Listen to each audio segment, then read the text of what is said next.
तो स्टूडेंट्स अपन आरबीसी की स्टडी कर रहे थे, ठीक है। अगर आरबीसी काउंट इंक्रीज हो जाता है, ठीक है, आरबीसी काउंट इंक्रीजेस,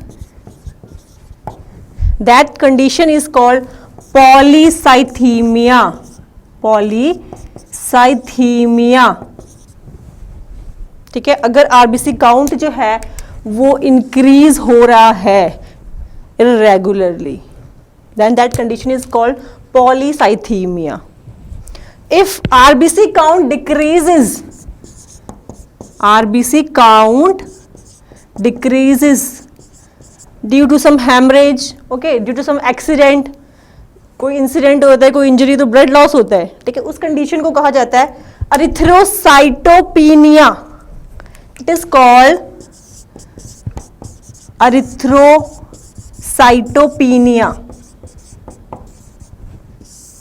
ठीक है स्टूडेंट्स। और इसके साथ में कल हमने पढ़ा भी था कि जो आरबीसी काउंट कम होता है that condition is also called anaemia, ठीक है। एनीमिया भी कहा जाता है, लेकिन अगर ज्यादा हो रहा है, ठीक है, ब्लड लॉस ज्यादा हो रहा है, आरबीसी लॉस, तो उसको कहा जाता है एरिथ्रोसाइटोपिनिया। एंड ब्लड काउंट इंक्रीज होता है, दैट इज पॉलीसाइथीमिया, ठीक है स्टूडेंट्स, क्लियर। तो कल अपन ने छोड़ा था हीमोग्लोबिन को अपन स्टडी कर रहे थे, हीमोग्लोबिन पे अपन आए थे। तो 2 वर्ड से बना है, हीम प्लस ग्लोबिन,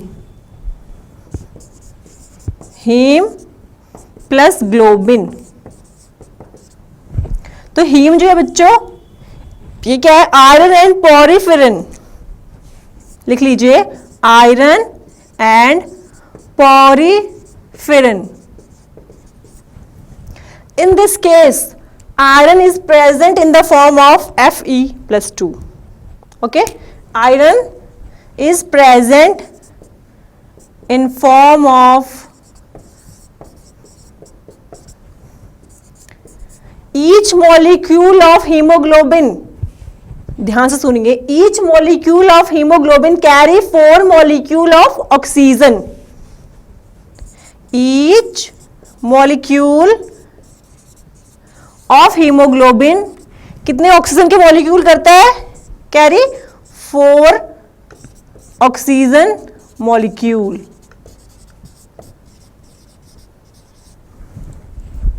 तो मतलब 1 ग्राम हीमोग्लोबिन जो है वो कितना 1.34 ml ऑफ ऑक्सीजन कैरी करते हैं, ठीक है। 1 ग्राम हीमोग्लोबिन कितने ऑक्सीजन कैरी करती है, 1.34 ml। लिख लीजिए इसको भी, इंपॉर्टेंट पॉइंट है ये, यहां लिखते हैं इसको। 1 gram of haemoglobin carry 1.34 ml of oxygen,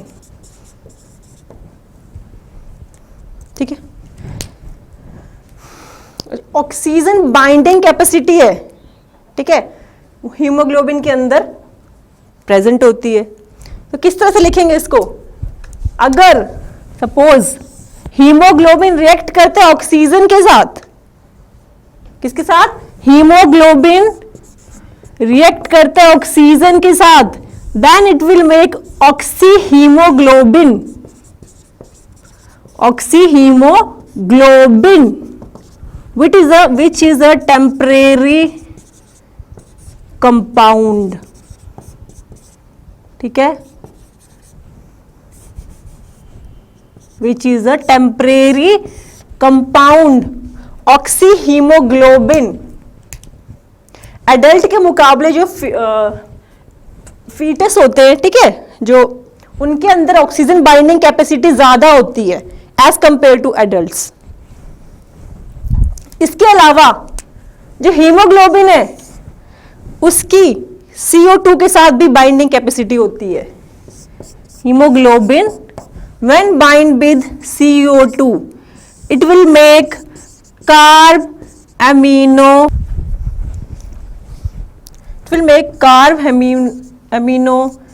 hemoglobin. It is also a temporary compound.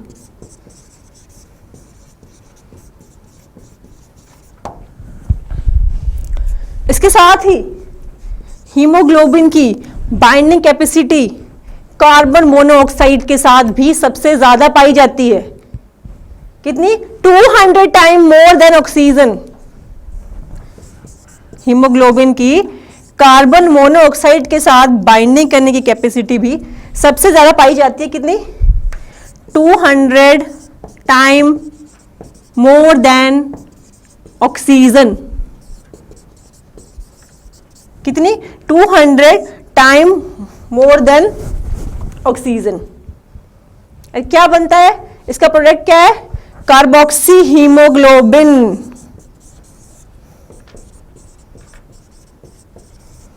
Carboxy haemoglobin which is a permanent compound.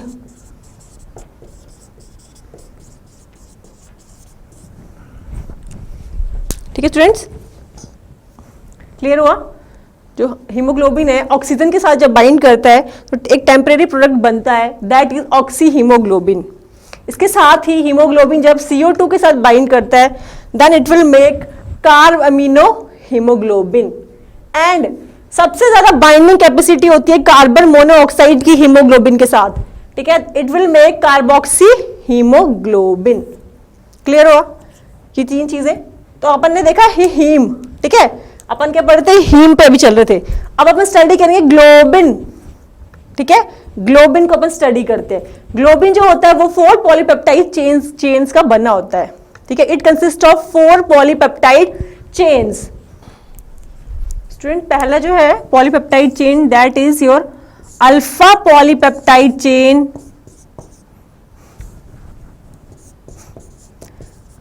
Chain having 141 amino acids. ठीक है, सेकेंड है आपकी beta polypeptide chain having 146 amino acids. Third है आपकी gamma polypeptide chain having 146 amino acids. Number 4 है आपकी delta polypeptide chain having same 146 amino acids. ठीक है, तो ये 4 पॉलीपेप्टाइड चेन जो हैं मिलके क्या बनाती हैं? हीमोग्लोबिन। ठीक है, तो इन 4 पॉलीपेप्टाइड चेन की वजह से जो हीमोग्लोबिन बनते हैं वो कौन कौन से हैं? HbA1 सबसे पहला। ठीक है, दिस इज एडल्ट हीमोग्लोबिन 1 आप लिख सकते हैं। ठीक है, compose of 2 alpha plus 2 beta. ठीक है स्टूडेंट्स, सेकेंड जो है इसमें जो हीमोग्लोबिन बनता है दैट इज HbA2। ठीक है, एडल्ट हीमोग्लोबिन 2।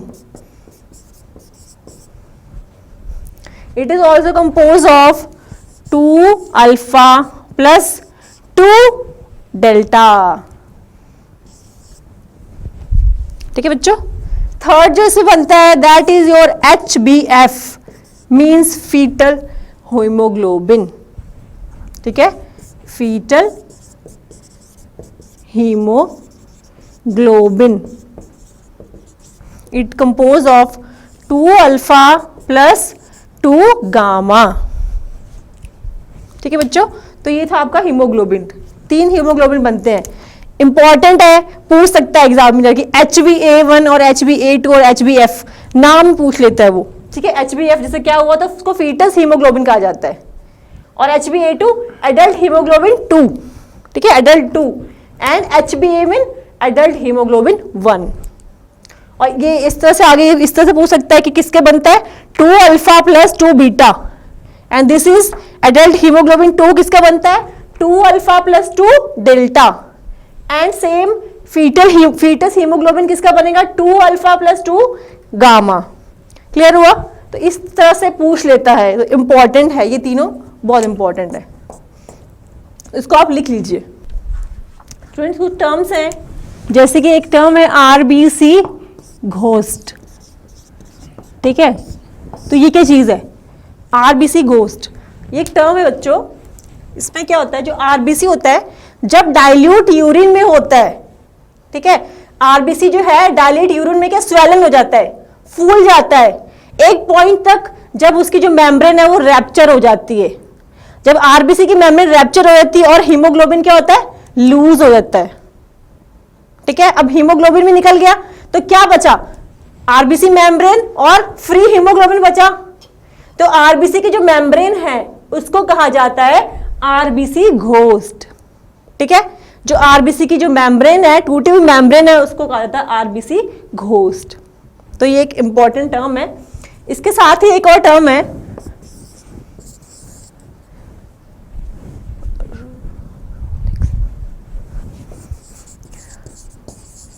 रॉलिक्स। रॉलिक्स ये भी एक टर्म है बच्चों। रॉलिक्स ये क्या चीज होती है, रॉलिक्स होता है रेस्टिंग कंडीशन में, ठीक है, जब ब्लड जो होता है रेस्टिंग कंडीशन में होता है या स्लोली फ्लोइंग होता है, ठीक है, उस टाइम पे जो आरबीसी हैं वो एडहेर हो जाते हैं, ठीक है, इकट्ठे हो जाते हैं सारे, ठीक है, एक साथ एक चेन के रूप में इकट्ठे हो जाते हैं। किस टाइम पे, जब आरबीसी क्या होता है रेस्ट में होता है, आपका सॉरी ब्लड आपका रेस्ट में होता है, या फिर आप बोल सकते हैं जो ब्लड जो है वो स्लोली फ्लो कर रहा होता है। जो आरबीसी होते हैं उस टाइम पे वो एक दूसरे का एक चेन बना लेते हैं, इकट्ठे हो जाते हैं इस तरह से, ठीक है, इस तरह से, ठीक है, इस तरह से जो है आरबीसी इकट्ठे हो जाते हैं। आप जब गूगल वगैरह पे सर्च करेंगे तो आपको बहुत अच्छी इमेजेस उसकी नजर आएंगी, ठीक है। तो उसको कहा जाता है रॉलिक्स। ये क्यों होता है, ड्यू टू सरफेस टेंशन, ठीक है, ये सरफेस टेंशन की वजह से होता है। तो ये दो टर्म्स थी जो आपको पता होनी चाहिए थी। आरबीसी घोस्ट, घोस्ट मतलब जो आरबीसी की जो मेम्ब्रेन होती है, ठीक है, जो जब आरबीसी डाइल्यूट सॉल्यूशन में होता है तो वो फूल जाता है, उसके बाद मेम्ब्रेन रैप्चर हो जाती है और हीमोग्लोबिन क्या होगा, वो स्कैटर्ड हो जाता है, ठीक है। तो जो बची हुई मेम्ब्रेन है जो होती है टूटी हुई membrane, that is RBC ghost and second is your rouleaux, ठीक है बच्चों। तो कुछ इंपॉर्टेंट पॉइंट्स देखते हैं फॉर्मेशन ऑफ आरबीसी के ऊपर। फॉर्मेशन ऑफ आरबीसी बच्चों, फॉर्मेशन ऑफ आरबीसी को क्या कहा जाता है, erythropoiesis. Formation of RBC is known as erythropoiesis. The organ which help in the formation of RBC are called erythropoietic organ. Erythropoietic organ. ये कौन सा ऑर्गन है, the organ which help in the formation of erythropoiesis, RBC, ठीक है, and the hormone which stimulate erythropoiesis, the hormone which stimulate erythropoiesis, it is called erythropoietin, ठीक है। ये जो हार्मोन है ये स्टिमुलेट करता है, एरिथ्रोपोएटिन, ठीक है। ये एरिथ्रोपोएसिस को क्या करता है, स्टिमुलेट करता है। क्लियर हुआ। मैमल्स के अंदर, मैमल्स के एडल्ट्स के अंदर अपन बोल सकते हैं जो हीमोग्लोबिन है, ठीक है student, during embryonic stages RBC are produced by kidney, spleen, liver, placenta and thymus gland. लिख लीजिए, ड्यूरिंग embryonic stages RBC are produced by kidney, liver, placenta, spleen and your thymus gland.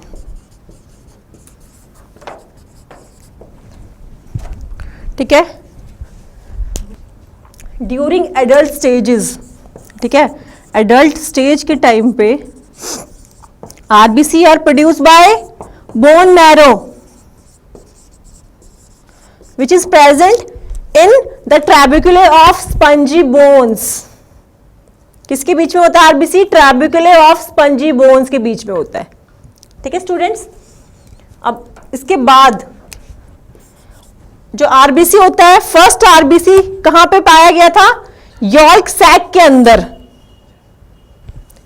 ठीक है, यॉर्क सैक के अंदर first RBC पाया गया था। आपको पता है हमारी बॉडी के अंदर डेली 1% आरबीसी डैमेज होते हैं। डेली 1% आरबीसी हमारी बॉडी में डैमेज होते हैं, लेकिन उतने ही आरबीसी हमारी बॉडी में, हमारे ब्लड में एंटर करते हैं डेली। ठीक है, 1% ही लॉस होते हैं और 1% आरबीसी ही ब्लड में वापस बनते हैं।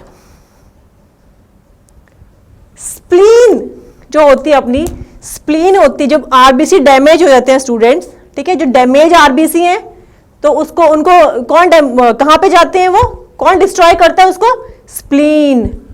ठीक है, स्प्लीन करती है। तो स्प्लीन को क्या कहा जाता है?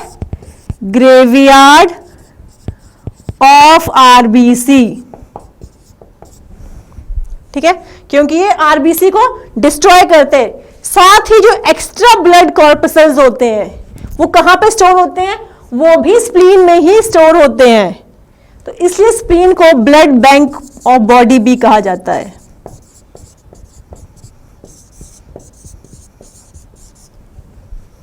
ठीक है स्टूडेंट, स्प्लीन जो है इसको ग्रेवयार्ड ऑफ आरबीसी कहते हैं, क्योंकि ये डिस्ट्रॉय करता है आरबीसी को।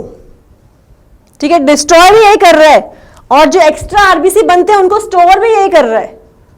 तो इसको दो टर्म्स कही जाती है, graveyard of RBC and second term is blood bank of body, क्योंकि ये ब्लड कॉर्पसेल्स को क्या करता है? स्टोर करता है। इसके साथ ही जो वॉर्न आउट आरबीसी होते हैं, they are destroyed by copper cells. जो वॉर्न आउट आरबीसी होते हैं, worn out RBC are destroyed by copper cells. तो कुछ इंपॉर्टेंट पॉइंट्स थे फॉर्मेशन ऑफ आरबीसी को लेके, जिसमें आगे अपन जब लिम्फेटिक सिस्टम पढ़ेंगे उस टाइम पे भी अपन स्प्लीन को डिस्कस करेंगे, तो ये चीज वहां पे भी आएगी। तो इसको आप इधर ही क्लियर कर लीजिए। तो स्टूडेंट्स देखते हैं नेक्स्ट, अपना नेक्स्ट ब्लड कॉर्पसल है white blood cell, WBC।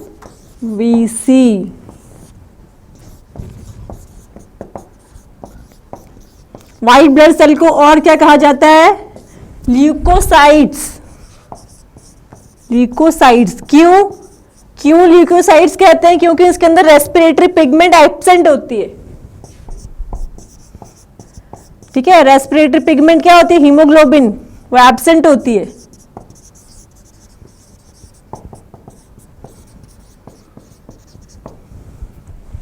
And formation of WBC is called leukopoiesis.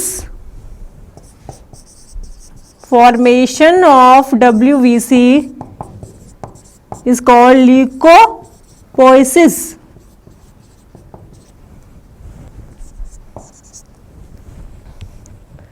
ठीक है स्टूडेंट्स, अब WBC के अगर हम साइज की बात करें, ठीक है, इसके साइज की बात करें, then it is 8 to 20 micron. 8 to 20 micron, it is very large as compare to RBC का साइज। कितना था आरबीसी का साइज? था अपना 7 to 8 माइक्रोन, जबकि WBC कितना है? 8 to 20 माइक्रोन। काउंट की बात करें, WBC काउंट, आरबीसी का काउंट कितना था बच्चों? इट वॉज अराउंड 5.5 मिलियन पर क्यूबिक मीटर। किसका था ये? आरबीसी का था। तो WBC का काउंट जो है इससे बहुत बहुत कम है। कितना है?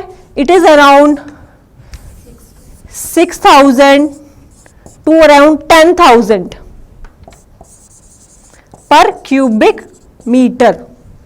ठीक है, 6,000 से 10,000 के बीच में है इसका, और इसको एवरेज लेते हो तो देन इट इज 7,000 पर क्यूबिक मीटर। तो यहीं से रेशियो निकालते हैं, कितना रेशियो हो गया आरबीसी का, इसका रेशियो निकाल जाए तो 600 और डब्ल्यूबीसी का 1, कितना डिफरेंस है इसके काउंट में। इसके साथ ही आप लोग क्या कर रहे हैं, अपन अपना थोड़ा डिफरेंशिएट भी हो रहा है आरबीसी और डब्ल्यूबीसी के बीच में, एक आपका रिवीजन भी साथ में चल रहा है। साइज के बाद अपन बात करते हैं डब्ल्यूबीसी के अंदर क्या न्यूक्लियस प्रेजेंट होता है। ठीक है, डब्ल्यूबीसी का शेप क्या होता है, इरेगुलर शेप का होता है ये थोड़ा, ठीक है, थोड़ा बड़ा होता है और इरेगुलर शेप का होता है, large and irregular, large and irregular shape होता है। ठीक है, and it is nucleated during maturity, nucleated during maturity.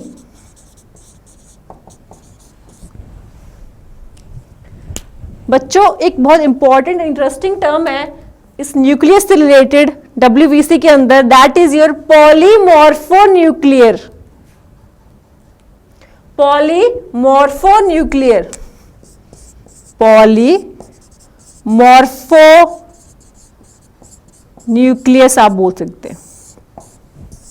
Means WBC है उनके अंदर न्यूक्लियस का शेप जो होता है वो अलग अलग होता है, डिफरेंट आरबीसी के अंदर डिफरेंट होता है।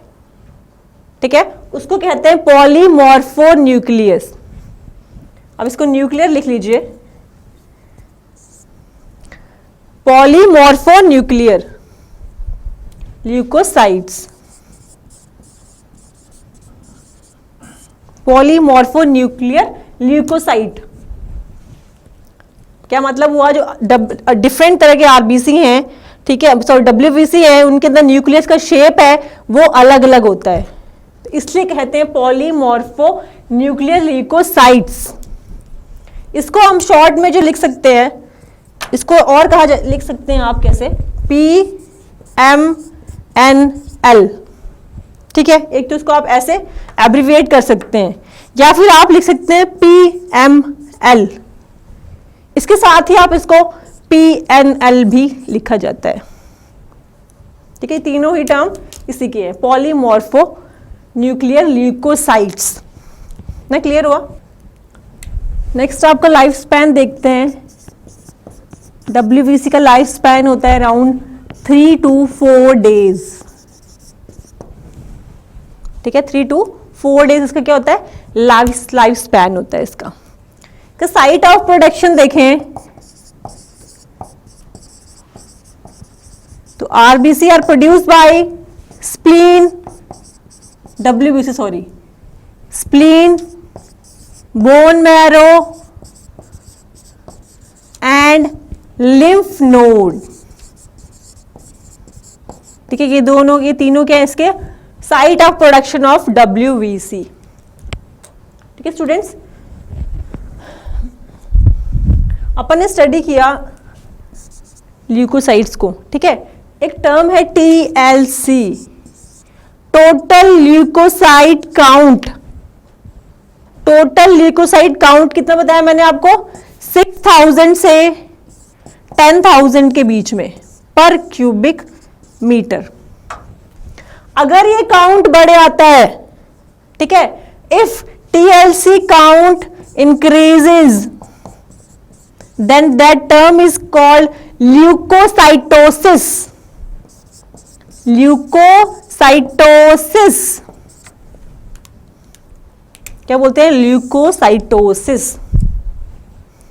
This one more term, leukaemia. जब डब्ल्यूबीसी काउंट जो है वो बहुत ज्यादा बढ़े आता है, more than 1 lakh time, then it will cause blood cancer. ठीक है, उसको, उस कंडीशन को कहते हैं leukaemia.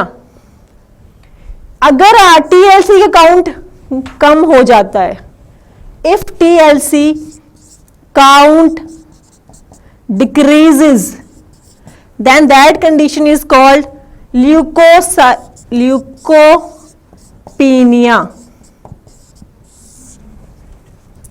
Sorry leukocytopenia, it is ल्यूकोसाइटोपीनिया।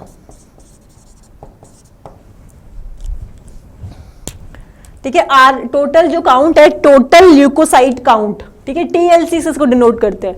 अगर ये इंक्रीज होता है then that condition is called leukocytosis, और अगर ये काउंट कम होता है देन इट इज कॉल्ड ल्यूकोसाइटोपीनिया।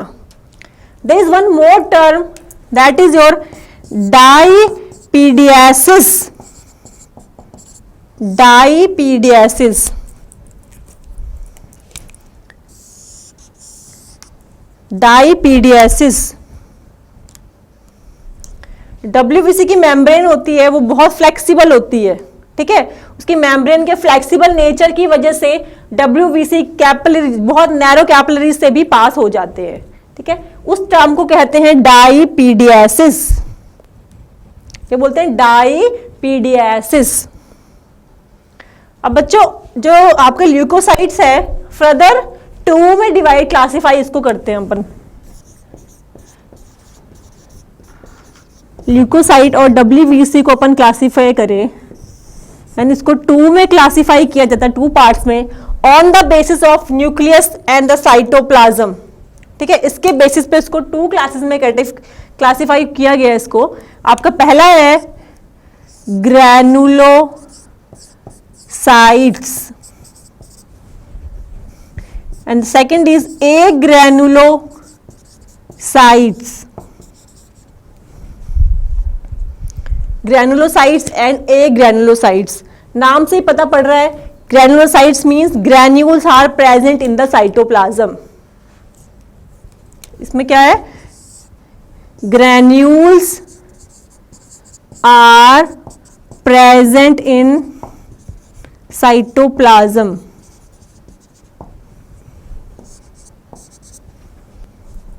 इसके साथ ही जो ग्रैन्यूल्स हैं, ठीक है, वो क्या होते हैं? साइटोप्लाज्म में पाए जाते हैं and they are stained with the specific dye, specific dye से वो स्टेन्ड होते हैं।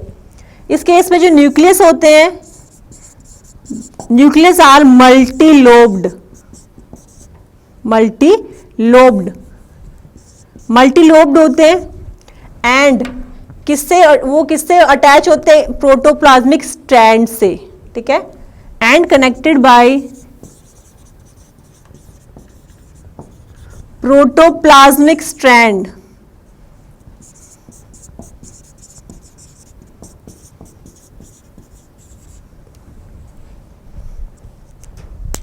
फर्दर जो ग्रैनुलोसाइट्स हैं इनको हम थ्री इसमें क्लासिफाई करते हैं, ठीक है, 3 पार्ट्स में इसको डिवाइड करते हैं on the basis of dye, कि कौन सी डाई से वो स्टेन होते हैं, ठीक है।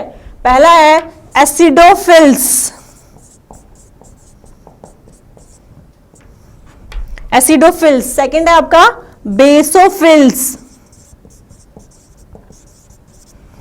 थर्ड है आपका neutrophils. Acidophils, basophil and neutrophils. Acidophils नाम से पता पड़ रहा है, they are stain by acetic dye, ठीक है। कौन सी डाई से स्टेन होते हैं ये? Stain by acetic dye, acidic die.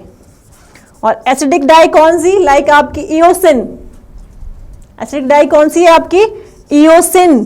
तो these are also called eosinophil, eosinophils, also called eosinophils, ठीक है। सेकंड है आपका बेसोफिल्स। बेसोफिल्स है तो means stain with basic dye, stain with basic dye, like your methylene blue, methylene blue, and basophil are the rarest leukocytes, ठीक है। सबसे rarest न्यूक्लियोसाइट्स हैं ये, ल्यूकोसाइट्स हैं ये, रेयरेस्ट ल्यूकोसाइट्स साइट्स। थर्ड है आपका neutrophils, means they can stain with both acidic dye and basic dye. इनको कोई भी डाई स्टेन कर सकती है।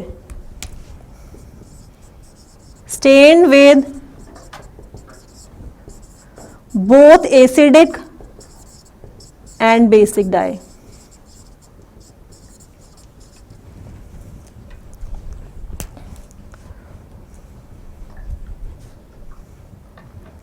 सेकेंड है आपका ए ग्रैनुलोसाइट्स।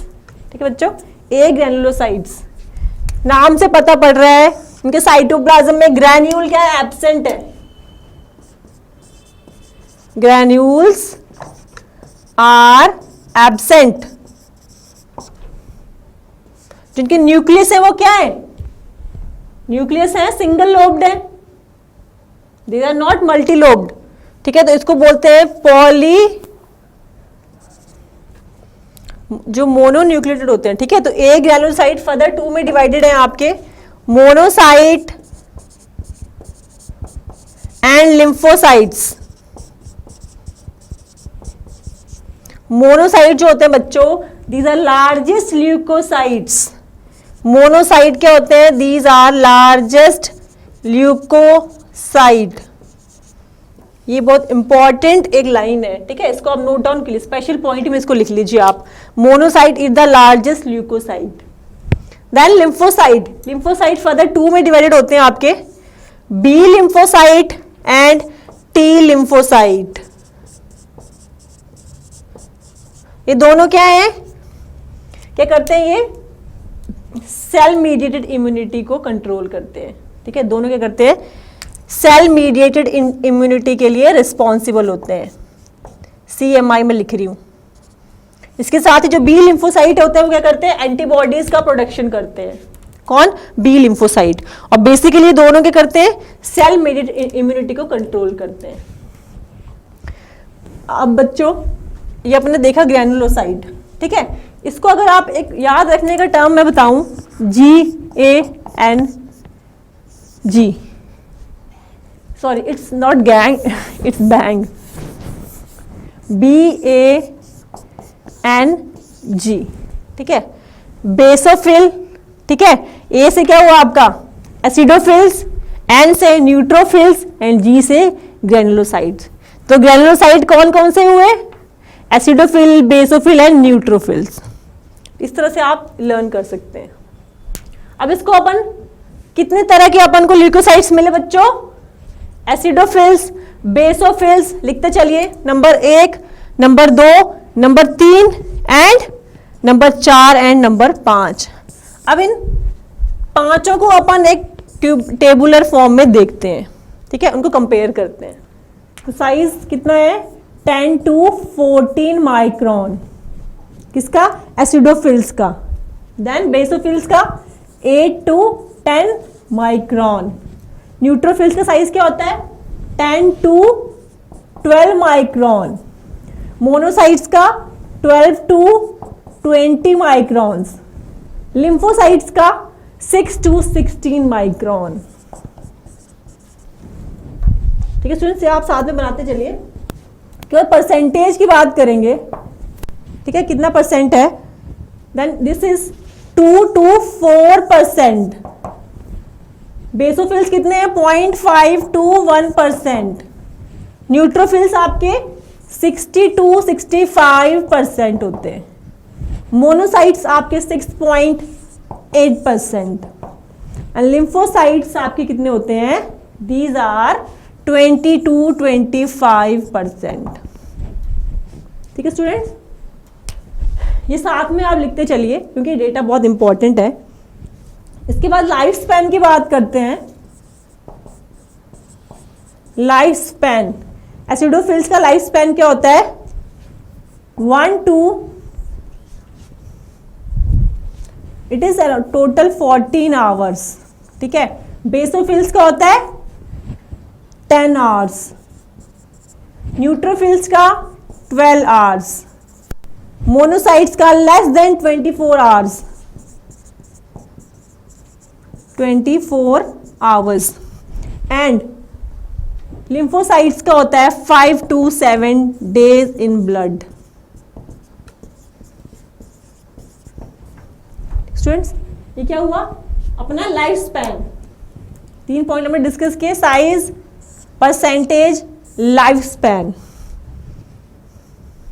अब अपन बात करते हैं स्टेन विद।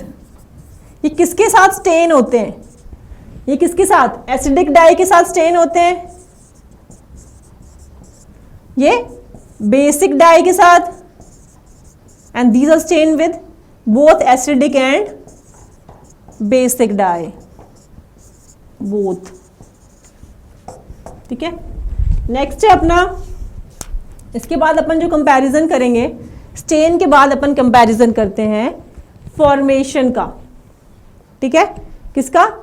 उससे पहले अपन स्टूडेंट देख लेते हैं न्यूक्लियस की शेप। ठीक है, शेप ऑफ न्यूक्लियस। इसके अंदर क्या होते हैं? एसिडोफिल्स के अंदर single lobe, sorry it bilobed, bilobed होते हैं। ठीक है, इस तरह से।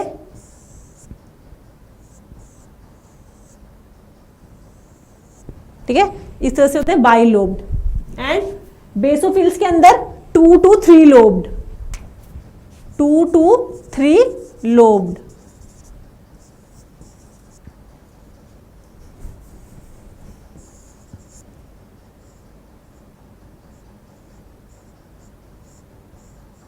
ठीक है, आपको दिख रहे हैं 1 to 3 लोब, इस तरह से 3 लोब्ड होते हैं, 2 to 3 लोब। एंड न्यूट्रोफिल्स के अंदर 3 to 5 लोब्ड होते हैं।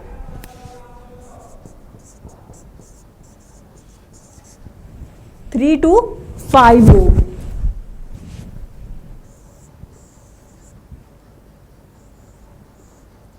इस तरह से।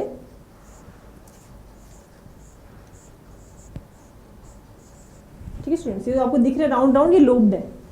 इस तरह से न्यूक्लियस कितने होते हैं? 3 to 5 लोब्ड होते हैं इसके अंदर, न्यूट्रोफिल्स के अंदर। एंड मोनोसाइट्स के अंदर क्या होते हैं? ये इसमें 3 to 5 लोब्ड, सॉरी, हाँ जी, मोनोसाइट्स के अंदर किडनी शेप के होते हैं। ठीक है, जो न्यूक्लियस है वो कैसा होता है? किडनी शेप का होता है, इस तरह से।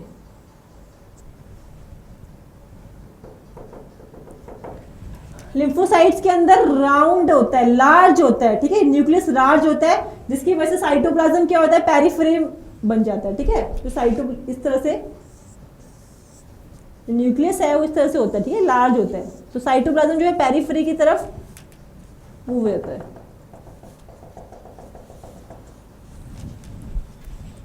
ये हो गया शेप ऑफ द न्यूक्लियस। इसके बाद अपन देखते हैं फॉर्मेशन।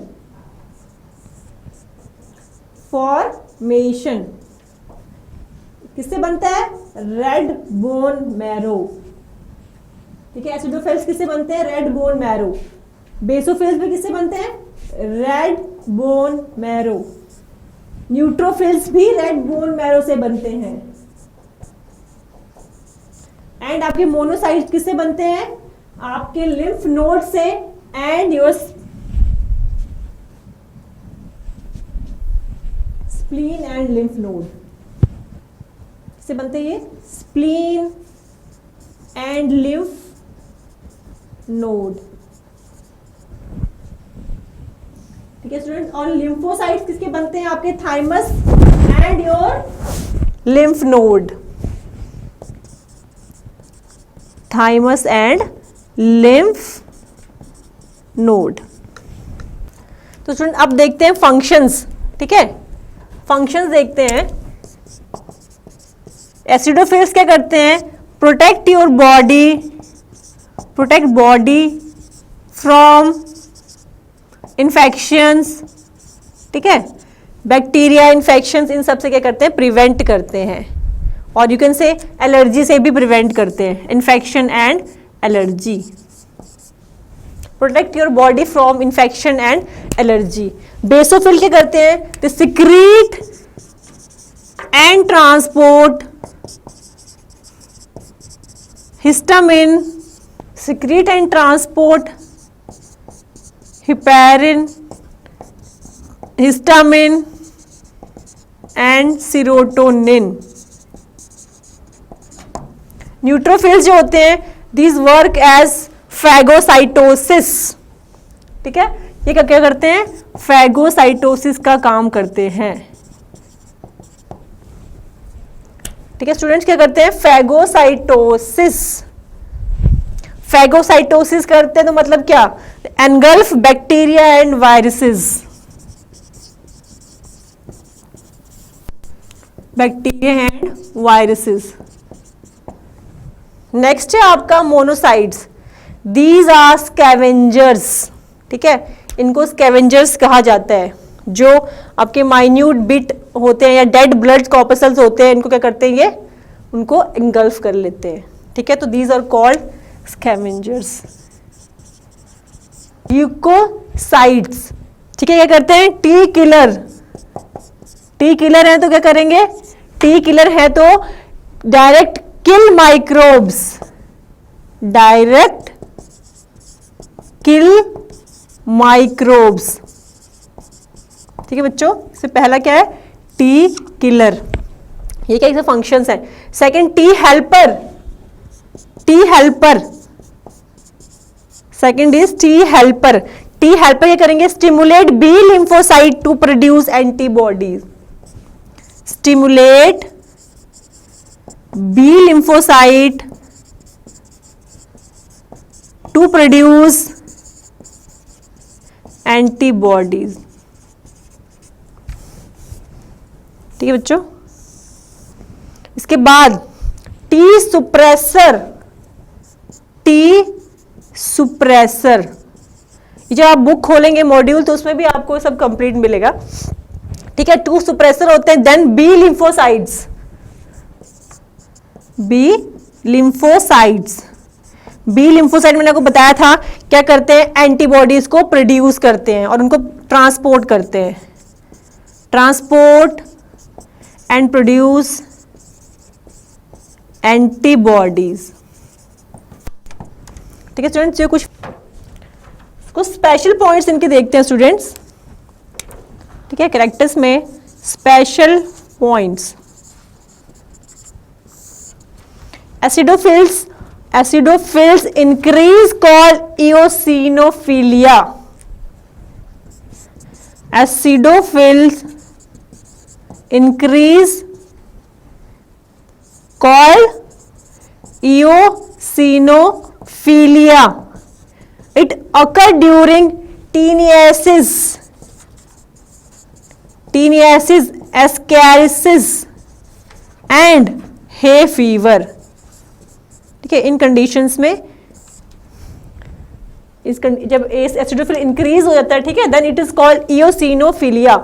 इसमें occur during taeniasis, ascariasis and hay fever. तो स्टूडेंट्स, न्यूट्रोफिल्स होते हैं, जो न्यूट्रोफिल्स आपके होते हैं, ठीक है, मैंने कहा ये फैगोसाइटोसिस के काम करते हैं, तो इनके फैगोसाइटोटिक नेचर की वजह से और इनके स्मॉल साइज की वजह से दीज आर कॉल्ड माइक्रोपुलिसमैन। ठीक है, इनको क्या कहते हैं, माइक्रोपुलिसमैन। किसको, न्यूट्रोफिल्स को माइक्रोपुलिसमैन। एंड जो मोनोसाइट्स हैं आपके को क्या कहते हैं, क्योंकि स्कैवेंजर्स हैं और इनका साइज लार्ज होता है तो इनको बोलते हैं मैक्रोपुलिसमैन, मैक्रोपुलिसमैन। ठीक है स्टूडेंट्स, ये क्या इनके कुछ इंपॉर्टेंट स्पेशल पॉइंट्स थे, किसके, एसिडोफिल्स के अपन ने देखे, न्यूट्रोफिल्स के एंड मोनोसाइट्स के। मोनोसाइट को क्या बोलते हैं, मैक्रोपुलिसमैन, और माइक्रो किसको बोलते हैं, न्यूट्रोफिल्स को।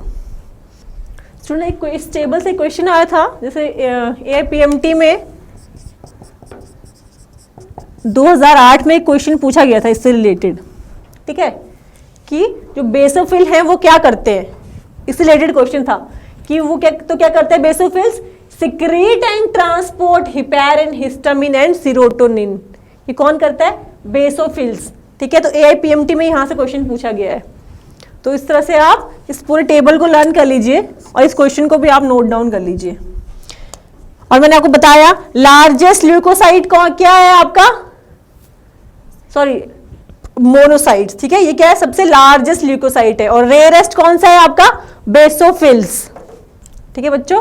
तो ये आपने देखा स्टूडेंट्स, यहाँ पे ये लिम्फोसाइट है, sorry this is not leukocyte, this is lymphocyte,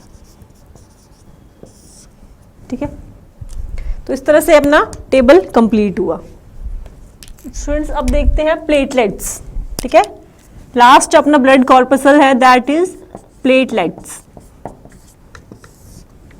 क्या बोलते हैं, प्लेटलेट्स, ठीक है। ये क्या है, सबसे लास्ट वाला। बच्चों प्लेटलेट्स को काफी बुक्स में लिखा है कि प्लेटलेट्स को थ्रोम्बोसाइट भी कहा जाता है। इवन आपके बुक्स में भी यही लिखा है कि प्लेटलेट्स को थ्रोम्बोसाइट भी कहा जाता है। पर क्या ये सही में ऐसा है? जो प्लेटलेट्स और थ्रोम्बोसाइट है उनके फंक्शन सेम है, लेकिन स्ट्रक्चर में डिफरेंस है, ठीक है। ध्यान सुनिए, प्लेटलेट्स और थ्रोम्बोसाइट्स,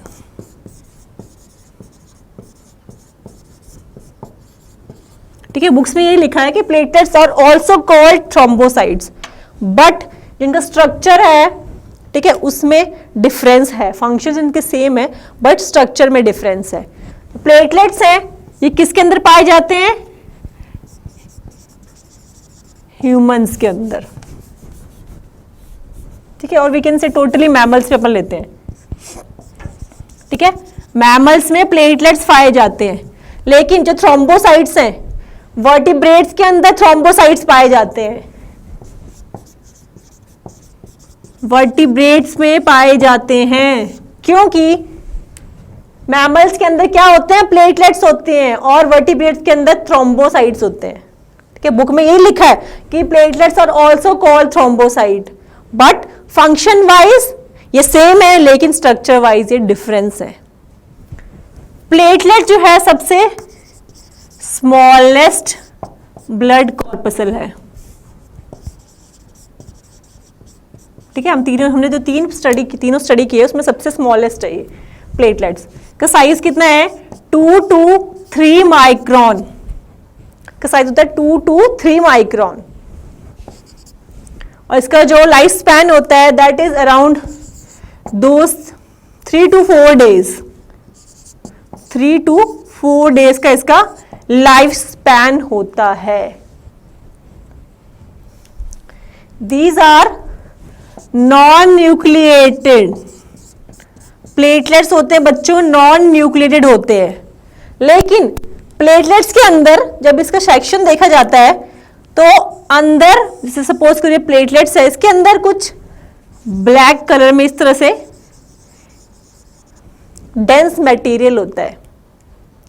तो कंफ्यूजन होता है कि ये न्यूक्लियस तो नहीं है, बट ये न्यूक्लियस नहीं होता है, ठीक है। ये साइटोप्लाज्मिक बेसिक ग्रैन्यूल होता है। क्या होता है ये, cytoplasmic basic granule, this is not nucleus, ठीक है बच्चों। तो प्लेटलेट्स क्या होते हैं, नॉन न्यूक्लिएटेड होते हैं। क्लियर हुआ?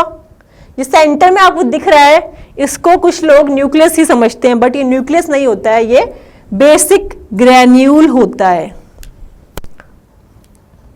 जो प्लेटलेट्स हैं इनका फॉर्मेशन कहां से होता है, इनका फॉर्मेशन होता है, इनका फॉर्मेशन होता है, ठीक है, mega karyocyte of red bone marrow, इनका फॉर्मेशन होता है प्लेटलेट्स का। जो इसका मैक्सिमम पार्ट होता है ठीक है, जो मैक्सिमम पार्ट होता है साइटोप्लाज्म का, उसमें क्या होता है, कॉन्ट्रैक्टाइल प्रोटीन पाया जाता है। जो प्लेटलेट्स का साइटोप्लाज्म का मैक्सिमम पार्ट है उसमें क्या होता है, मैक्सिमम पार्ट होता है कॉन्ट्रैक्टाइल प्रोटीन का, ठीक है, कॉन्ट्रैक्टाइल प्रोटीन का। इट इज ऑल्सो कॉल्ड थ्रोम्बोस्थैटिन, थ्रोम्बोस्थैटिन, इस टर्म को बोलते हैं थ्रोम्बोस्थैटिन। अब बच्चों जो थ्रोम्बोसाइट है, ठीक है, इसका अपने साइज देख लिया, ठीक है, इस तरह से प्लेटलेट्स होते हैं। और इसका काउंट आप अपन देख लेते हैं, जो प्लेटलेट्स का काउंट होता है कितना, इट इज अराउंड, ये यहाँ पे ऐड करती हूँ मैं, ठीक है, 1.5 to 3.5 मिलियन पर क्यूबिक मीटर, ठीक है, 1.5 to 3.5 lakh, this is not million, this is lakh, sorry, this is lakh, 1.5 to 3.5 lakh पर क्यूबिक मीटर, किसका, प्लेटलेट्स का। अगर प्लेटलेट्स का साइज कम हो जाता है, ठीक है, if size of platelets decrease, इधर ये अपन लिखते हैं, ठीक है, size of platelet decreases, then that condition is called thrombocytopenia, thrombocytopenia, ठीक है। अगर size of platelet increases, then that condition is called thrombocytosis, thrombocytosis। और बच्चों प्लेटलेट्स का साइज है, ठीक है, नॉर्मली वायरल जैसे इन्फेक्शन होता है, बैक्टीरियल इन्फेक्शन होता है, उस टाइम पे बढ़ता है, लेकिन कुछ जैसे आपके एड्स है या फिर आपको डेंगू या फीवर है, ठीक है, इस तरह से कुछ जो बीमारियां हैं, उस टाइम पे प्लेटलेट्स का लेवल क्या होता है, कम हो जाता है, ठीक है। जैसे नॉर्मल सिंपल इन्फेक्शन में क्या होता है, प्लेटलेट्स बढ़ जाते हैं, लेकिन इनका लेवल कम हो जाता है, कब, जब आपको डेंगू है या फीवर है, ठीक है, इस तरह से कंडीशंस में। थ्रोम्बोसाइट्स पे अपन आते हैं, इसको मैं रब कर रही हूं, मैंने बोला फंक्शन वाइज जो है थ्रोम्बोसाइट्स और प्लेटलेट सेम ही चीज है। पहले तो ये वर्टिब्रेट्स में पाए जाते हैं, सेकेंड इनमें न्यूक्लियस प्रेजेंट होता है, थ्रोम्बोसाइट्स में न्यूक्लियस प्रेजेंट होता है और ये स्पिंडल शेप के होते हैं, ठीक है, इस तरह से, ठीक है, this is nucleus, this is nucleus. जो थ्रोम्बोसाइट है वो स्पिंडल शेप के होते हैं, सेंटर से ये थोड़े से फूले होते हैं न्यूक्लियस की वजह से। जो थ्रोम्बोसाइट का क्रिटिकल काउंट है, critical count of thrombocytes, critical count of thrombocytes is 40,000 पर क्यूबिक मीटर, ठीक है, 40,000 पर क्यूबिक मीटर होता है। लेकिन अगर इसका लेवल इस क्रिटिकल काउंट से कम हो गया, ठीक है, if level of critical count decreases, अगर क्रिटिकल काउंट का लेवल जो है बच्चों वो कम हो गया, तब क्या होगा, तब स्किन के ऊपर रेड कलर के रैशेस और स्पॉट्स पाए जाते हैं, ठीक है, that is called Purpura disease, that condition is called Purpura disease. लिखा आपने। अब बच्चों प्लेटलेट्स का फंक्शन क्या है, what is the function of platelet, function of platelet क्या है, पहला फंक्शन है इसका, ये थ्रोम्बोप्लास्टिन को रिलीज करता है, जैसे कोई इंजरी होती है, ठीक है, कहीं पे कोई इंजरी हुई तो क्या रिलीज होगा, थ्रोम्बोप्लास्टिन रिलीज होता है, वो क्या करता है, ब्लड क्लॉट बनाता है, ये पहला फंक्शन हो गया प्लेटलेट्स का। सेकेंड, ये सिंथेसाइज करते हैं सीरोटोनिन को, ठीक है, सीरोटोनिन को भी सिंथेसाइज करते हैं और repair endothelium of blood vascular system, क्या करते हैं, repair endothelium of blood vascular system by the formation of platelet plug, by the formation of platelet plug, because they have the tendency to attract the gelatinous surface और you can say membrane, ठीक है students. तो ये कुछ functions है platelets के। ये अपना प्लेटलेट्स, अपना ब्लड, ब्लड में अपन ने तीनों पढ़ लिए, आरबीसी, डब्ल्यूबीसी, प्लेटलेट्स। अब अपन स्टडी करते हैं ब्लड क्लॉट, ठीक है। अब अपन आते हैं ब्लड क्लॉटिंग पे। ब्लड क्लॉटिंग,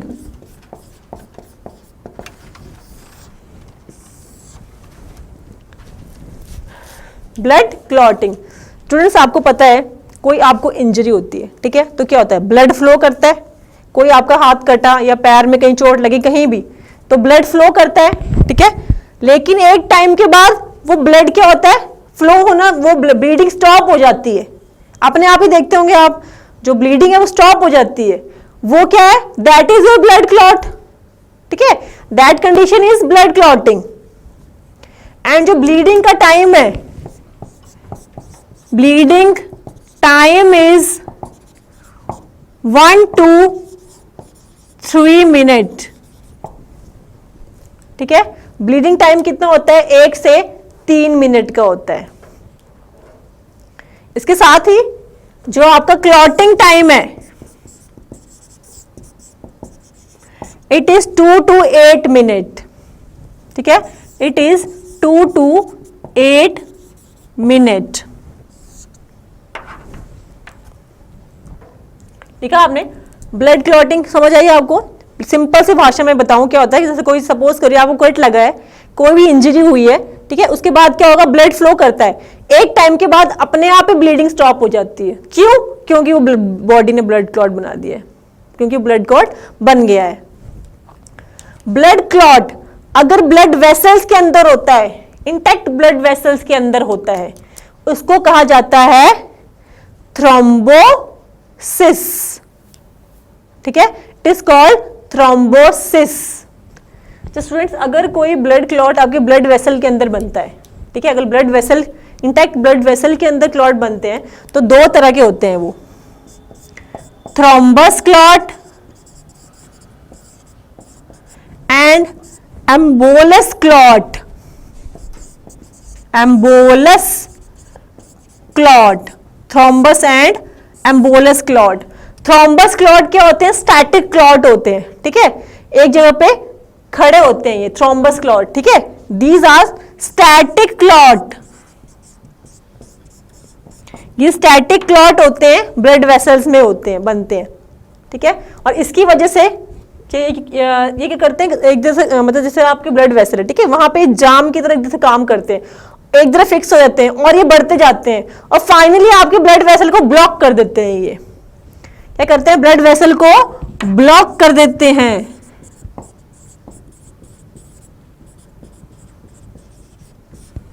अगर ये जो क्लॉट हैं आपके कोरोनरी वेसल में बनते हैं, ठीक है, आपके कोरोनरी वेसल में बनते हैं, कोरोनरी वेसल में बनते हैं, देन इसको बोलते हैं कोरोनरी थ्रोम्बोसिस, ठीक है। क्या बोलते हैं इस कंडीशन को, कोरोनरी थ्रोम्बोसिस।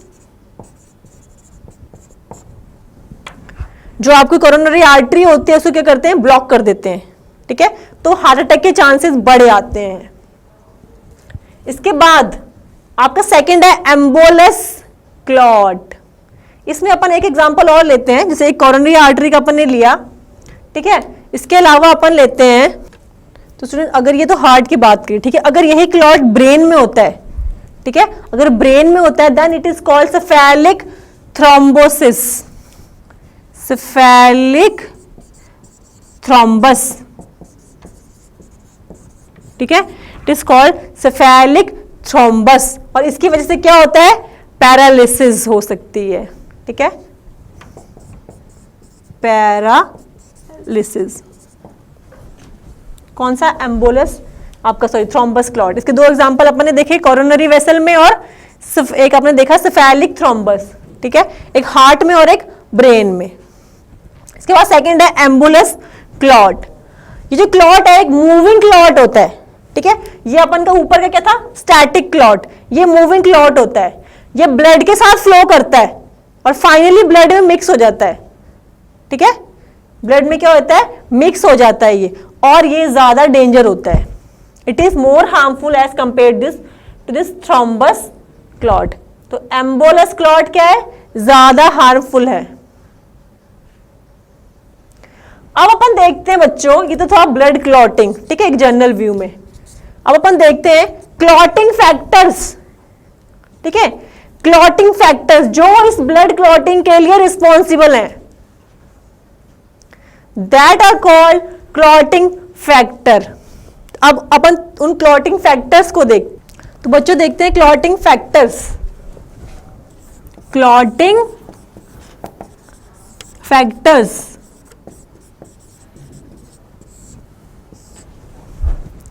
अकॉर्डिंग टू, लिखते चलिए आप, अकॉर्डिंग टू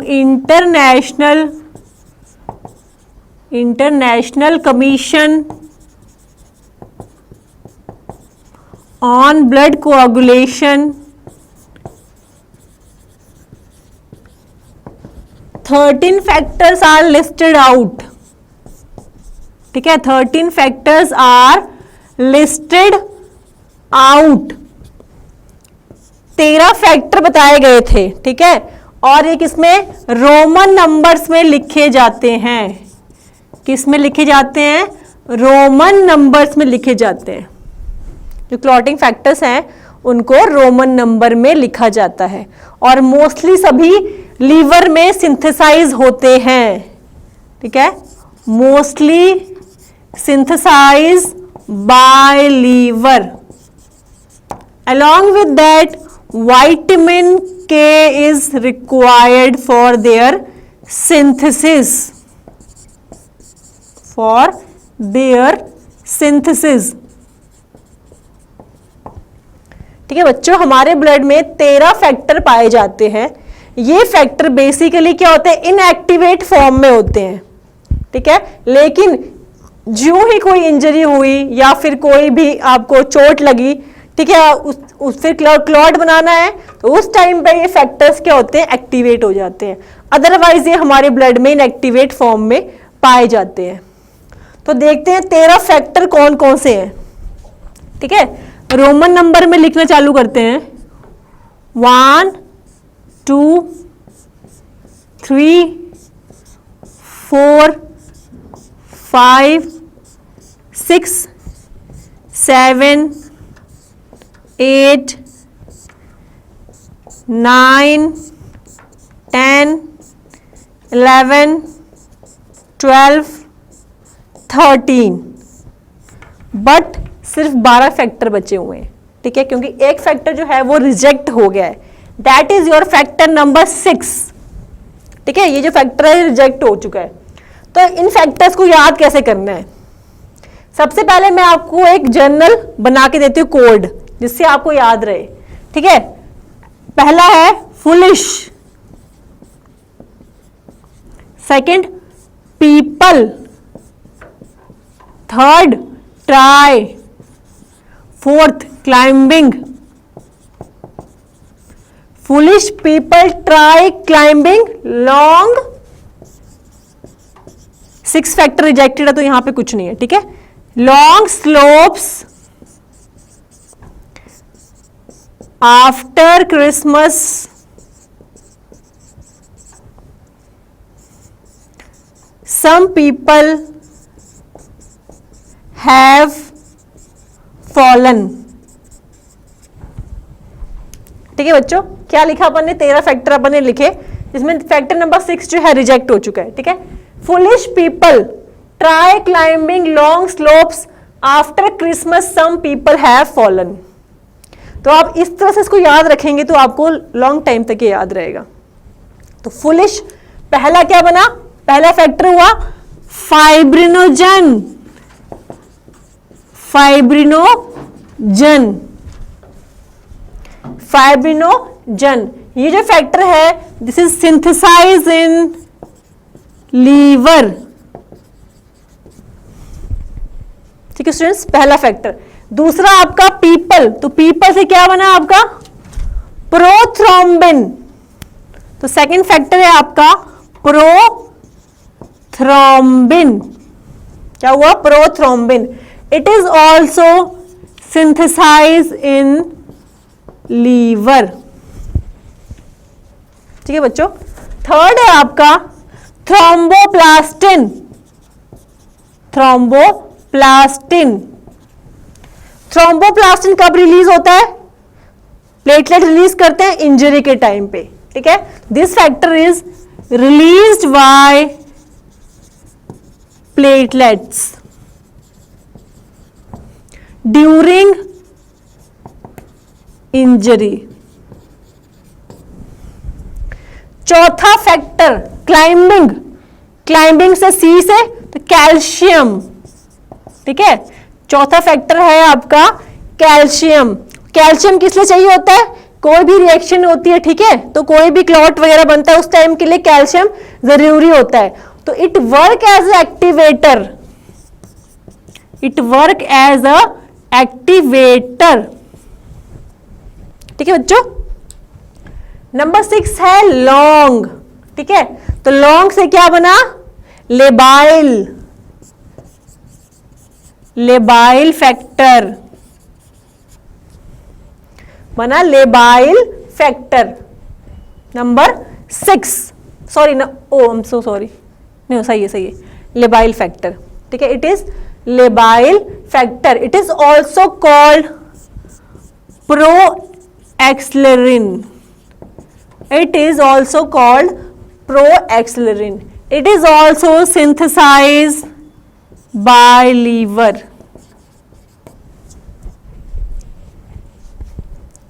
ठीक है स्टूडेंट्स, उसके बाद है factor number 6, that is your accelerin. ठीक है, यह है accelerin, but this factor is rejected. मैंने आपको पहले भी बताया था। ठीक है, so we don't count it, so we don't count it. तो कितने फैक्टर बचे टोटल? 12 फैक्टर, क्योंकि ये फैक्टर रिजेक्टेड है। इसके बाद है स्लोप्स। तो स्लोप से बना stable factor, stable factor, it is stable factor. It is also synthesize by liver. ठीक है, नंबर 8 आफ्टर। ठीक है, आफ्टर से क्या बना? AHG। ठीक है, आफ्टर का क्या है? AHG, anti haemophilic factor, anti haemophilic factor. ठीक है, anti haemophilic globule, anti haemophilic globulin factor. ठीक है, इसको अपन लिखेंगे anti haemophilic globulin factor. Anti haemophilic है। ठीक है, इसकी डेफिशिएंसी से क्या होगा? Haemophilia A. ठीक है, इसकी डेफिशिएंसी से हीमोफीलिया ए होता है। Deficiency cause haemophilia A. ठीक है, इसके बाद आता है फैक्टर नंबर 9 क्रिसमस। इसका नाम क्रिसमस है तो इस फैक्टर का नाम भी क्रिसमस फैक्टर ही है, सेम क्रिसमस फैक्टर। इसकी डेफिशिएंसी से हीमोफीलिया बी देखा जाता है। ठीक है, डिफिशिएंसी कॉज हीमोफीलिया बी। इसके बाद है factor number 10, that is your sum. तो सम से क्या बना? आपका स्ट्रॉट फैक्टर। ठीक है, इसको बोलते हैं स्ट्रॉट फैक्टर और you can say power factor. ये क्या करता है? It is also synthesize by liver, this is also synthesize by liver. Then है फैक्टर नंबर 11 पीपल। ठीक है, पीपल से क्या बनेगा आपका? PTA। ठीक है, PTA plasma thromboplastin antecedent, plasma thromboplastin antecedent. इसकी डेफिशिएंसी से हीमोफीलिया सी पाया होता है, ठीक है। डेफिशिएंसी कॉज्ड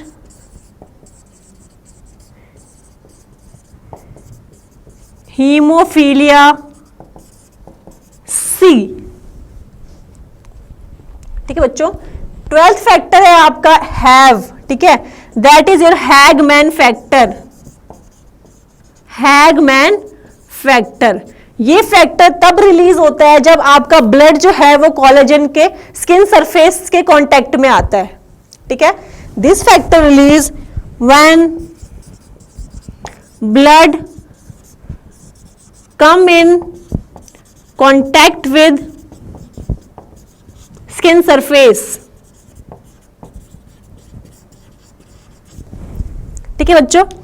लास्ट है आपका फॉलन, ठीक है, 13 नंबर का।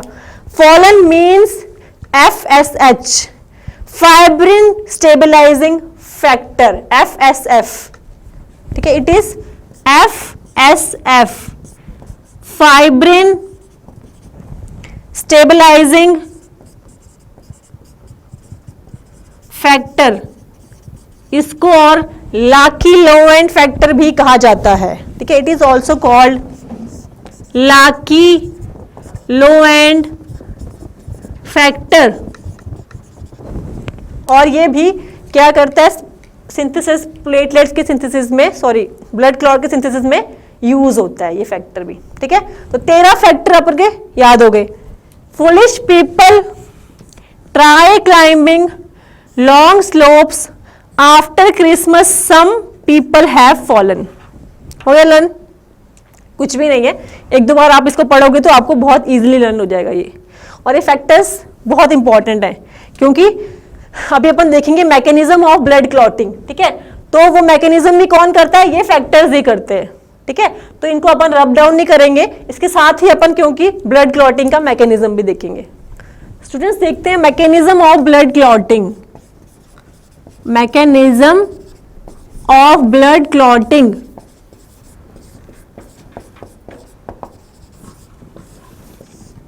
mechanism of your blood clotting, proposed by मैकफार्लेन and co-workers, ठीक है, proposed by मैकफार्लेन and co-workers, mechanism of blood clotting। इसमें अपन बच्चों 3 स्टेप्स में इसको डिवाइड करते हैं, ठीक है। पहले मैं आपको जनरल रफ आइडिया देती हूँ, फिर हम डिटेल में स्टडी करेंगे, ठीक है इसकी। तो जो पहला स्टेप होता है ब्लड क्लॉटिंग का, इसमें सबसे पहले क्या होता है, फॉर्मेशन ऑफ प्रोथ्रोम्बिन एक्टिवेटर, ठीक है बच्चों। पहला स्टेप होता है formation of prothrombin activator, formation of prothrombin activator. ये मल्टी स्टेप प्रोसेस होता है, ठीक है। बेसिकली दो तरह से होता है ये, एक इसमें एक्सट्रिंसिक वे से होता है, एक इंट्रिंसिक वे से होता है। एक्सट्रिंसिक, ठीक है, ये 2 तरह से ये होता है। और इन दोनों का काम ही क्या है, लास्ट में इन दोनों ही चीजों से क्या बनता है, प्रोथ्रोम्बिन एक्टिवेटर बनता है। इन दोनों ही चीजों से क्या बनता है, प्रोथ्रोम्बिन एक्टिवेटर। तो ये पहला स्टेप हो गया। और जो स्टेप है स्टार्ट कहां से होता है, अगर कोई टिश्यू को इंजरी हुई है, ठीक है, या प्लेटलेट्स को इंजरी हुई है, तब वहीं से ही ये स्टेप स्टार्ट होता है, ठीक है। ये मल्टी स्टेप प्रोसेस है। In it start from the injury to the tissue और इंजरी टू द प्लेटलेट्स। ये हो गया पहला स्टेप। सेकेंड स्टेप है इसमें conversion of prothrombin into thrombin, ठीक है, conversion of prothrombin into thrombin in the presence of prothrombin activator, ठीक है स्टूडेंट्स। ये अभी मैं रफ से दे रही हूँ, अभी अपन डिटेल में देखेंगे इसको ना। बेसिकली आपको माइंड में व्यू बनाना है कि ये इसमें होता क्या है। थर्ड इसमें स्टेप है conversion of fibrinogen into fibrin. ठीक है, सबसे पहले फाइब्रिनोजन जो है उससे फाइब्रिन मोनोमर यूनिट बनती है, मोनोमर यूनिट। ठीक है, ये जो है ये प्रोटीन है, प्रोटीन सॉल्युबल है। ठीक है, और ये क्या है, इनसॉल्युबल फॉर्म में होता है।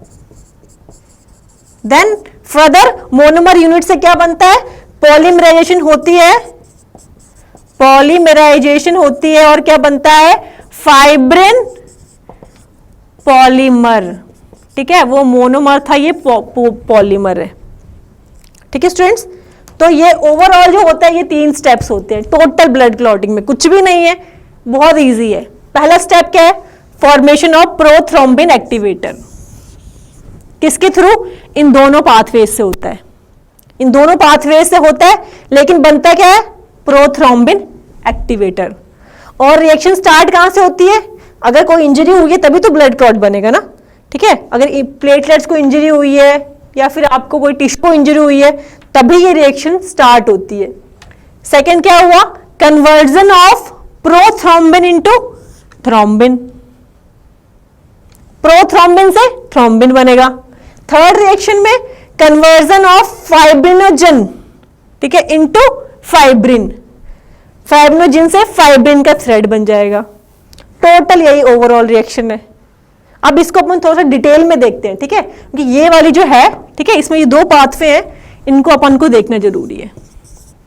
और जो 13 फैक्टर अपन ने बताए वो उनकी वजह से ही ये ब्लड क्लॉटिंग का मैकेनिज्म होता है। तो वो फैक्टर कहां कहां पे यूज होते हैं वो चीज अपन देखते हैं।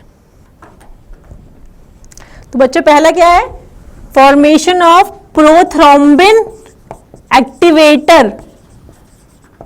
ठीक है, एक्टिवेटर, इसमें मैंने आपको बताया 2 वे से हम स्टडी करेंगे। पहला एक्सट्रिंसिक वे और दूसरा इंट्रिंसिक वे। इंट्रिंसिक वे, और रिएक्शन स्टार्ट कहां से हो रही है, इंजरी टू टिश्यू,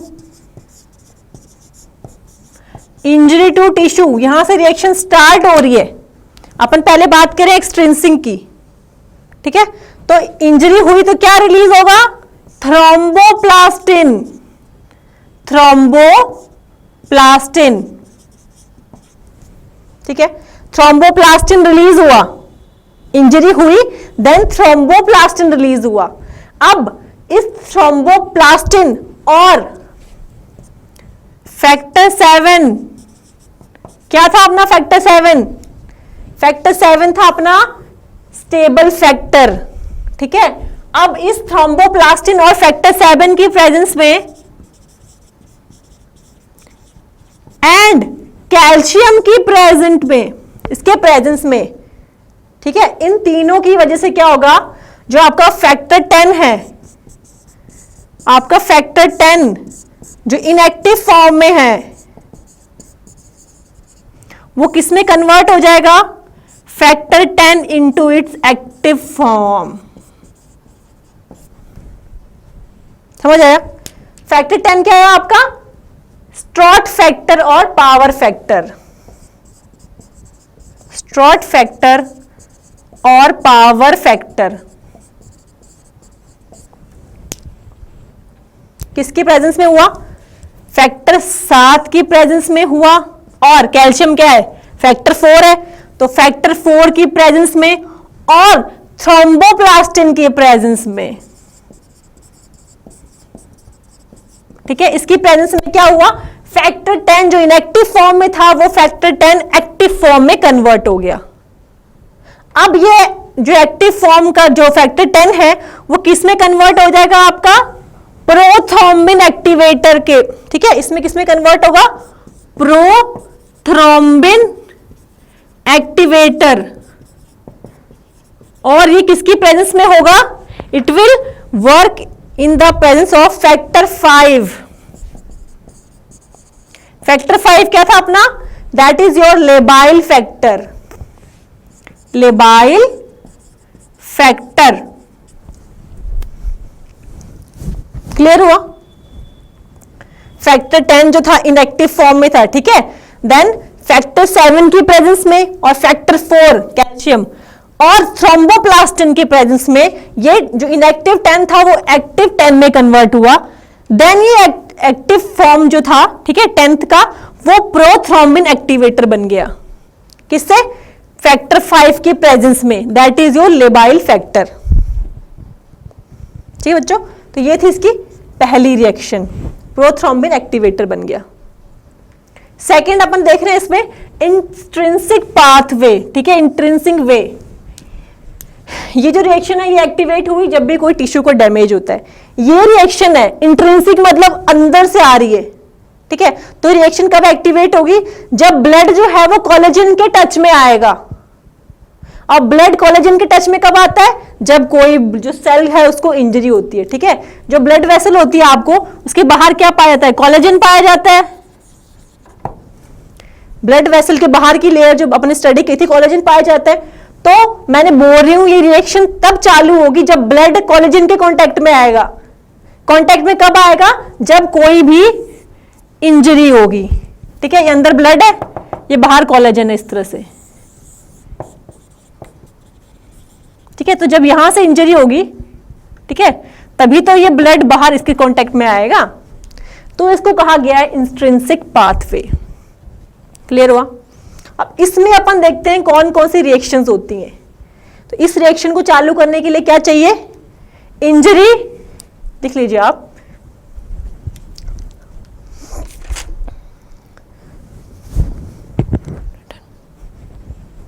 ठीक है। ये रिएक्शन कब चालू होगी? व्हेन ब्लड कम इन, इसको मैं रब कर रही हूं, when blood come in contact with collagen, ठीक है, तब ये रिएक्शन स्टार्ट होती है। अब इसकी प्रेजेंस में जो फैक्टर 12 होता है आपका,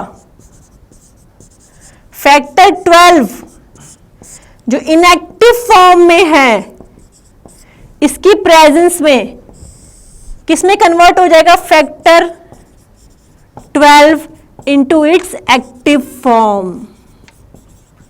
और फैक्टर 12 अपना क्या था? हैगमैन फैक्टर, ठीक है। ये था आपका हैगमैन फैक्टर, ठीक है। ये पहली रिएक्शन होती है। और ये पाथवे स्टार्ट कब होगी? जब blood come in contact with the collagen. Then क्या होगा? Factor 12 is convert into factor 12 active form में। अब इस एक्टिव 12 एक्टिव फॉर्म की प्रेजेंस में, ठीक है, इसकी प्रेजेंस में फैक्टर 11 क्या है आपका? पीटीए, प्लाज्मा थ्रोम्बोप्लास्टिन एंटीसीडेंट, ठीक है। पीटीए जो है फैक्टर 11 किसमें, जो इनएक्टिव फॉर्म में है, ये किसमें कन्वर्ट होगा? फैक्टर 11 में ही एक्टिव फॉर्म में कन्वर्ट हो जाएगा। किसकी प्रेजेंस में? फैक्टर 11 की प्रेजेंस में, सॉरी फैक्टर 12 की प्रेजेंस में, ठीक है। फैक्टर 12 की प्रेजेंस में क्या हुआ? फैक्टर 11 इनएक्टिवेट फॉर्म से एक्टिवेट फॉर्म में कन्वर्ट हो गया। बहुत सिंपल है, ठीक है बच्चों। देन अब फैक्टर 11 बन गया। अब इस फैक्टर 11 की प्रेजेंस में इस एक्टिव जो है, ठीक है, फैक्टर 11 का एक्टिव है ये, इसकी प्रेजेंस में फैक्टर 9 कन्वर्ट होगा, ठीक है। इसकी प्रेजेंस में फैक्टर 9, फैक्टर 9 क्या था आपका? Christmas factor. ये था आपका क्रिसमस फैक्टर, जो किस फॉर्म में? ये भी इनएक्टिव फॉर्म में, ठीक है। तो फैक्टर 11 की प्रेजेंस में, फैक्टर 11 जो एक्टिव फॉर्म में है, इसकी प्रेजेंस में और कैल्शियम की प्रेजेंस में, and in the presence of calcium this factor 9 जो इनएक्टिव फॉर्म में है वो उसकी एक्टिव फॉर्म में कन्वर्ट हो जाएगा। किसमें कन्वर्ट होगा? Factor 9 in its active form.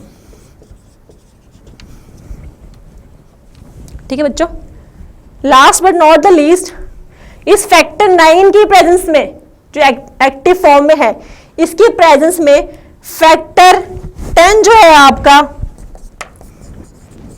Factor 10 जो इनएक्टिव फॉर्म में है, वो किस में कन्वर्ट होगा? उसके एक्टिव फॉर्म में। एक्टिव फैक्टर 10 किसकी प्रेजेंस में हो रहा है? ये फैक्टर 9 की प्रेजेंस में हो रहा है, साथ ही साथ थ्रोम्बोप्लास्टिन की प्रेजेंस में। ठीक है, यहां पे दो केमिकल रिलीज होंगे प्लेटलेट से, ठीक है, इंजरी से, thromboplastin and platelets phospholipid. Phospholipid, ये दो जो केमिकल हैं, ये कहां से रिलीज होते हैं? इंजरी से। ठीक है, जब भी कोई इंजरी होती है तो ये दोनों केमिकल्स रिलीज होते हैं। तो फैक्टर 9 जो है 10th है, जो इनएक्टिव फॉर्म में, वो आपका किस में कन्वर्ट हो गया? फैक्टर 10th में, इन इट्स एक्टिव फॉर्म। किसकी प्रेजेंस में? Thromboplastin, platelets, phospholipid and your factor 9 which is in active form. ठीक है, देन एक्टिव 10 से फिर क्या बनेगा? Prothrombin activator. ठीक है, किसकी प्रेजेंस में? फैक्टर 5 की प्रेजेंस में, फैक्टर 5 की प्रेजेंस में। एंड और क्या होगा यहां पे? ठीक है स्टूडेंट्स, तो क्या हुआ? फैक्टर 10 जो है लास्ट में किस में कन्वर्ट हुआ? इनएक्टिव फॉर्म से उसके एक्टिव फॉर्म में कन्वर्ट हो गया। किसकी प्रेजेंस में? फैक्टर 9 की प्रेजेंस में। और थ्रोम्बोप्लास्टिन जो केमिकल रिलीज होता है प्लेटलेट से, एंड प्लेटलेट्स फॉस्फोलिपिड। ठीक है, इनकी प्रेजेंस में फैक्टर 10 एक्टिव फॉर्म में कन्वर्ट हो गया। देन जो फैक्टर 10 है वो फैक्टर 5 की प्रेजेंस में प्रोथ्रोम्बिन एक्टिवेटर में कन्वर्ट हो जाता है। तो दोनों ही आप दोनों रिएक्शन से क्या बन रहा है? Prothrombin activator. यहां भी प्रोथ्रोम्बिन एक्टिवेटर बन रहा है, यहां भी प्रोथ्रोम्बिन एक्टिवेटर बन रहा है। इसको याद करना हो आपको तो आप लिखते हैं 12, 11, 9, 10। ठीक है, ये जो फैक्टर हैं इनमें रिएक्शंस होती है 12, 11, 9, 10। तो ये अपना पहला रिएक्शन कंप्लीट हुआ, मींस प्रोथ्रोम्बिन एक्टिवेटर। सेकेंड क्या बताया था? Formation of conversion of thrombin, prothrombin into thrombin. ठीक है, सेकेंड रिएक्शन क्या थी? सेकेंड रिएक्शन थी conversion of prothrombin into thrombin. ठीक है, in presence of calcium.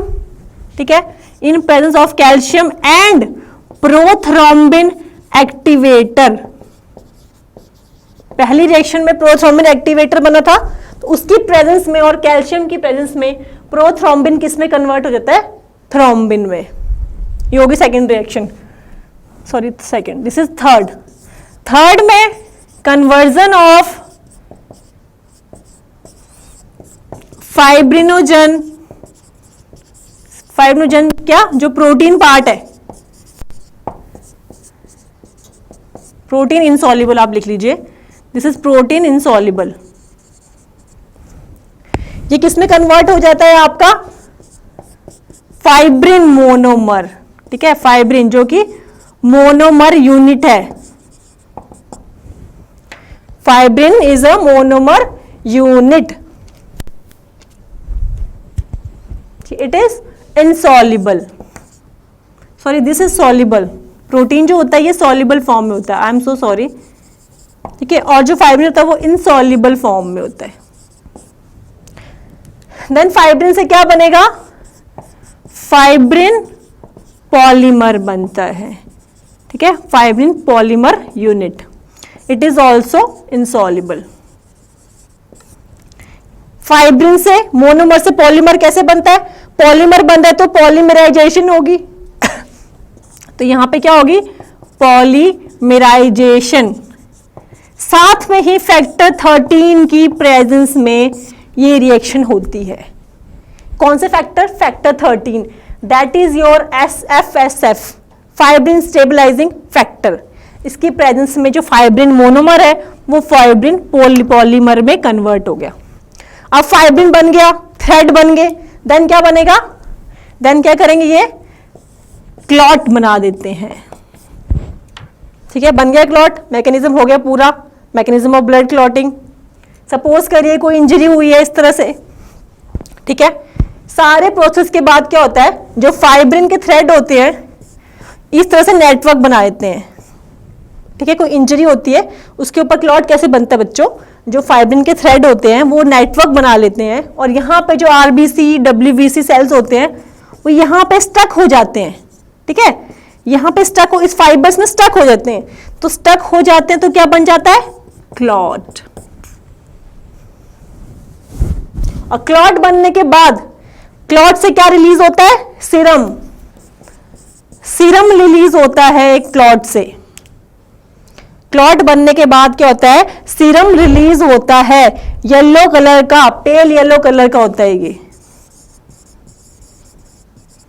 It contain antibodies and anticoagulant, sorry, not anticoagulant, it contain, I'm so sorry, it is not anticoagulant, it is agglutinin, it is agglutinin। ठीक है, ये important है। ठीक है, जो serum निकलता है, सीरम ऊजेस आउट होता है, तो उसके अंदर क्या होता है? Antibodies and agglutinin. Plasma minus blood minus plasma, sorry, blood minus plasma is क्या होता है? No, blood minus plasma is your, sorry, blood minus corpuscle is your plasma. Blood minus corpuscle is your plasma, and plasma minus fibrinogen, क्या हुआ इसका? क्या बनेगा? Serum. ठीक है, blood minus corpuscles is will make your plasma, and plasma minus fibrinogen will make your serum. तो ये था आपका बच्चों ब्लड क्लॉटिंग का mechanism.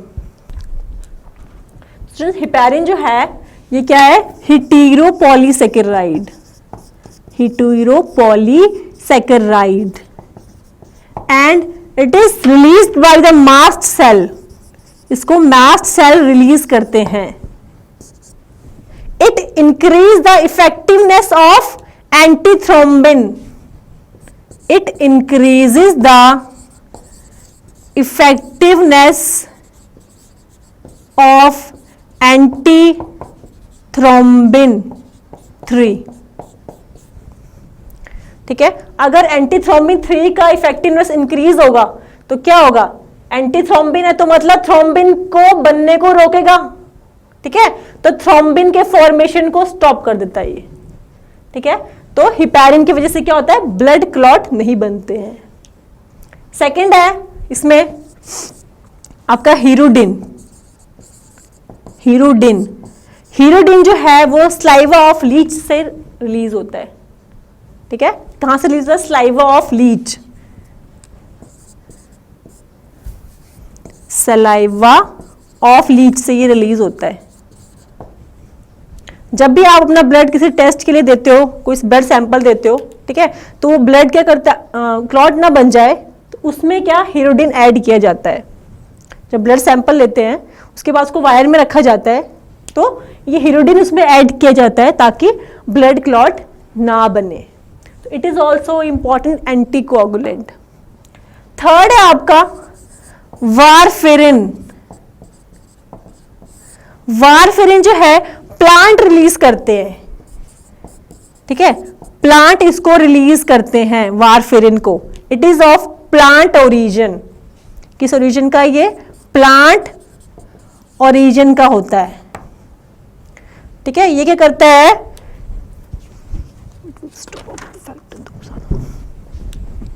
It will stop the formation of factor 2, factor 7, factor 9 and factor 10. In factors के formation को stop करता है. इसकी जब ये फैक्टर ही नहीं होंगे तो क्या हो, क्लॉट नहीं बनेगा. ठीक है, तो ये भी एक एंटीकोगुलेंट है.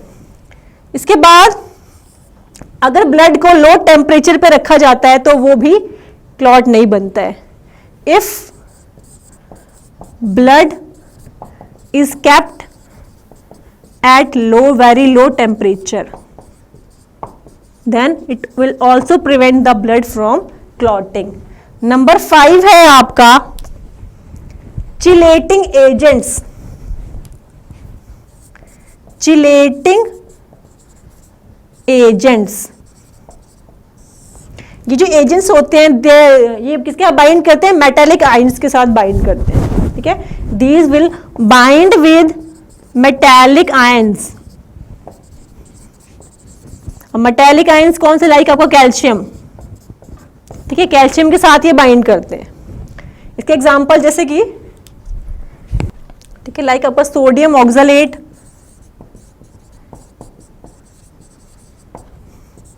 सोडियम सिट्रेट एंड आपका EDTA, इथाइलिन, डायमीन,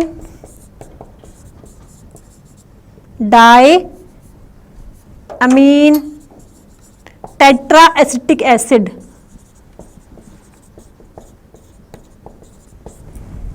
ठीक है बच्चों, तो चिलेटिंग एजेंट्स कौन कौन से वो अपने sodium oxalate, sodium citrate and EDTA.